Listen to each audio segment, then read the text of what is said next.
My parents scammed me out of $130,000 for my sister's wedding by faking a heart condition. I sued them and won, but now they're declaring bankruptcy to avoid paying me back. I'm Paula, 32 years old, working as a software developer in a mid-sized tech company. I've always been close to my family, especially my younger sister Emily, 28F. Our parents, Mom, 58F, and Dad, 60M, have always seemed supportive, but recent events have made me question everything. Growing up, our family wasn't wealthy, but we were comfortable. Mom worked as a high school teacher, and Dad ran a small local hardware store. They always emphasized the importance of education and hard work. Emily and I both did well in school, but our paths diverged after high school. I went into computer science, while Emily pursued a degree in fashion design. From a young age, I was the more practical one. I started saving money from my first job at 16, working weekends at a local cafe. Emily, on the other hand, was always more free-spirited and creative. She had big dreams of launching her own fashion line someday. Our parents always seemed proud of both of us, but I noticed they tended to make more allowances for Emily's whims and expenses. After college, I landed a good job at a tech startup. The pay was decent, and I continued my habit of saving. For the past 5 years, I've been putting aside money for a down payment on a house. It's been my dream to own a place of my own, and I've worked overtime and taken on freelance projects to make it happen. I was so close to my goal, just $20,000 short of the $150,000 I needed. Emily's career path was less straightforward. She struggled to find steady work in the fashion industry and often relied on our parents for financial support. They helped her with rent, paid off her credit card debt a few times, and even funded a small fashion show for her fledgling brand. I never begrudged her this help, thinking our parents were just trying to support her dreams. About 3 months ago, everything changed. It was a Tuesday evening, and I was just settling down after work when my phone rang. It was Mom, and she was crying. Between sobs, she told me that Dad had been diagnosed with a rare heart condition and needed urgent surgery. The procedure wasn't covered by their insurance, and they were $50,000 short. I was shocked and scared for Dad's health. Without hesitation, I offered to give them my savings. It was a huge setback for my house plans, but family comes first, right? I remember Mom's voice, thick with emotion, thanking me profusely and calling me her angel. She promised they'd pay me back as soon as they could. I transferred the money to them immediately. Over the next few weeks, I called regularly to check on Dad's progress. Mom always had excuses for why I couldn't talk to him directly. He was resting, at a doctor's appointment, or too weak to come to the phone. I found it odd but didn't want to push too hard. I figured recovery from heart surgery must be tough. During this time, Emily was strangely distant. When I tried to talk to her about Dad's condition, she seemed evasive and quickly changed the subject. I attributed it to her way of coping with stress and didn't think much of it. Last week, I decided to surprise my parents with a visit. I took a day off work and drove the 2 hours to their house, picking up some of Dad's favorite soup from a deli on the way. I was nervous about seeing him in a weakened state but determined to be there for my family. When I arrived, I was stunned to see Dad mowing the lawn, looking perfectly healthy. He was whistling and waved cheerily when he saw my car pull up. For a moment, I thought I was hallucinating. How could a man who had supposedly undergone major heart surgery just weeks ago be doing yard work? I confronted them right there on the front lawn. Dad looked confused, and Mom's face went pale. That's when the truth came tumbling out, each revelation more shocking than the last. There was no heart condition. No surgery. They had lied to me to get money for Emily's wedding.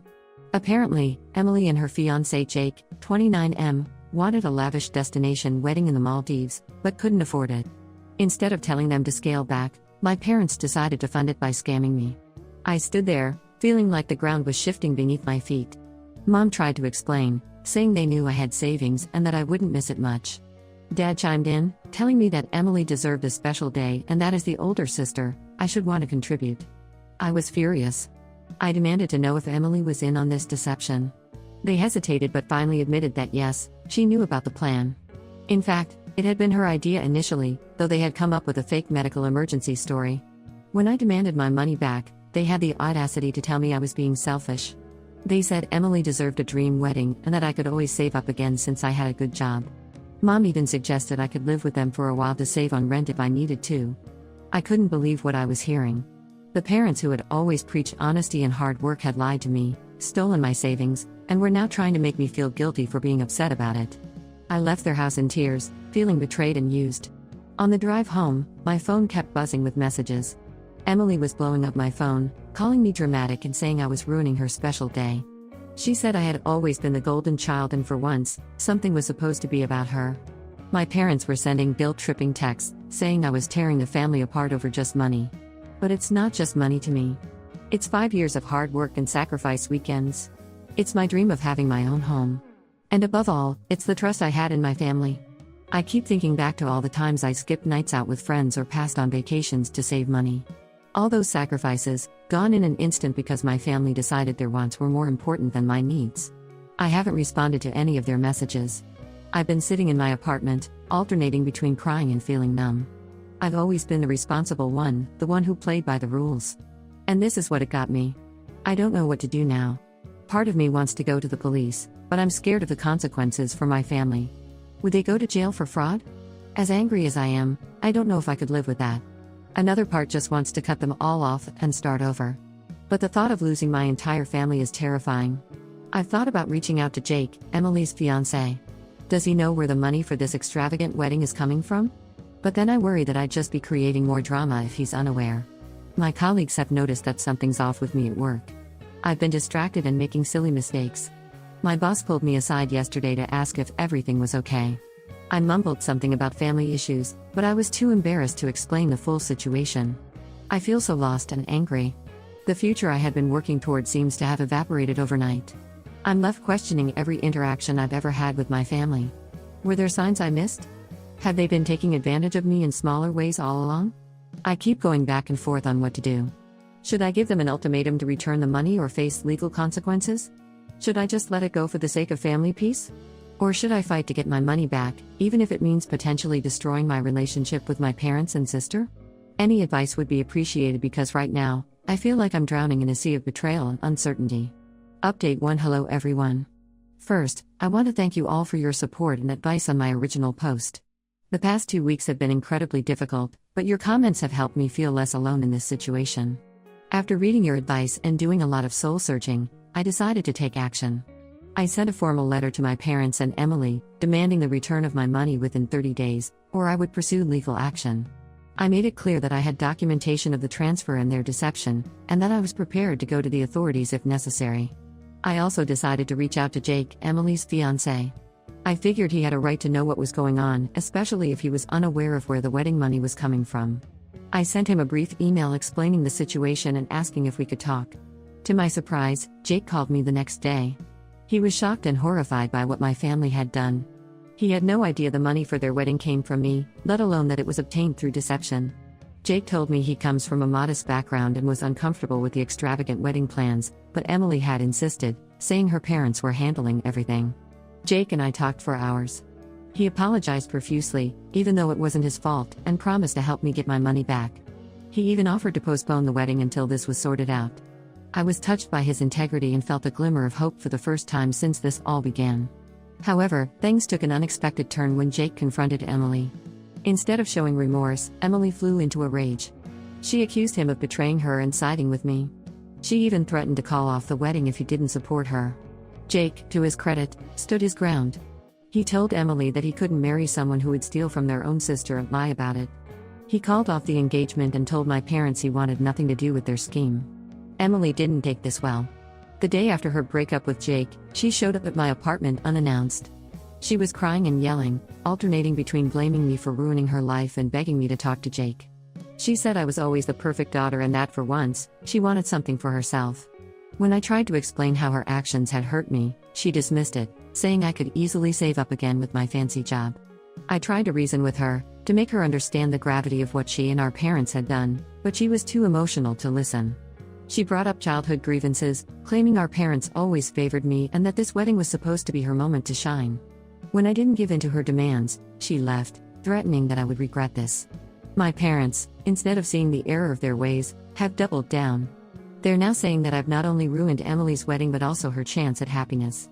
They've been calling and texting nonstop, alternating between guilt-tripping and anger. They're threatening to disown me if I don't drop my demand for the money and apologize to Emily. I'm standing firm, but it's hard. The family I thought I had is crumbling around me. Old family friends and relatives are getting involved, with some supporting me and others calling me greedy and unforgiving. My aunt, mom's sister, called to berate me for tearing the family apart, while my cousin on dad's side reached out to offer support and shared that my parents had borrowed money from her parents years ago and never paid it back. Through all this, I've found unexpected support. Jake has been keeping in touch, offering moral support and any help he can provide. He's even offered to testify if it comes to legal action. Some of my cousins who I wasn't very close to before have rallied around me, offering emotional and even legal advice. My best friend, Lisa, has been my rock through all of this. She's let me crash at her place a few nights when being alone in my apartment felt too overwhelming. She's also been helping me gather and organize all the evidence of the money transfer and my parents' deception. At work, I finally broke down and told my boss what was going on. To my relief, he was understanding and offered me some time off if I needed it. A weight lifted off my shoulders just by sharing the burden with someone outside the situation. I'm still processing everything that's happened. The betrayal runs deep, and I'm not sure if my relationship with my family can ever be repaired. But I'm also feeling stronger, knowing that I'm standing up for myself and what's right. I've decided to go ahead with legal action. I've consulted a lawyer, and we're preparing to file a civil suit against my parents. It's not a step I take lightly, but I feel it's necessary. My lawyer has advised me to cease all direct communication with my parents and Emily, so I've blocked their numbers and email addresses. As for Emily, I'm giving her space. I hope that one day she'll realize the gravity of what she's done and seek to make amends. But for now, I need to focus on myself and getting back what's rightfully mine. The dream of buying a house feels far away right now, but I'm trying to stay positive. I've started looking for a second job to rebuild my savings, and I'm also considering moving to a cheaper apartment to cut down on expenses. Thank you all again for your support. It means more than you know during this difficult time. I'll update again when there are new developments in the legal proceedings. Update 2. Hello everyone. It's been a couple of months since my last update, and a lot has happened. I appreciate all the support and advice I've received from this community. The lawsuit against my parents is progressing. My lawyer believes we have a strong case, especially since we have written evidence of their deceit in the form of text messages and emails discussing my dad's fake medical condition. However, legal proceedings are slow, and it's been emotionally draining. We've had a few preliminary hearings, and my parents have tried to get the case dismissed, but the judge has allowed it to move forward. What I didn't expect was the ripple effect this would have on my extended family. It turns out, my parents have a history of financial manipulation that goes beyond what they did to me. Since news of the lawsuit spread, several family members have come forward with their own stories. My aunt, Mom's sister, revealed that my parents borrowed a significant amount from her years ago, claiming they needed it for Emily's college tuition. They never paid it back, and now we know that Emily's education was fully funded by scholarships. My cousin shared a similar story about a loan for a non-existent medical emergency.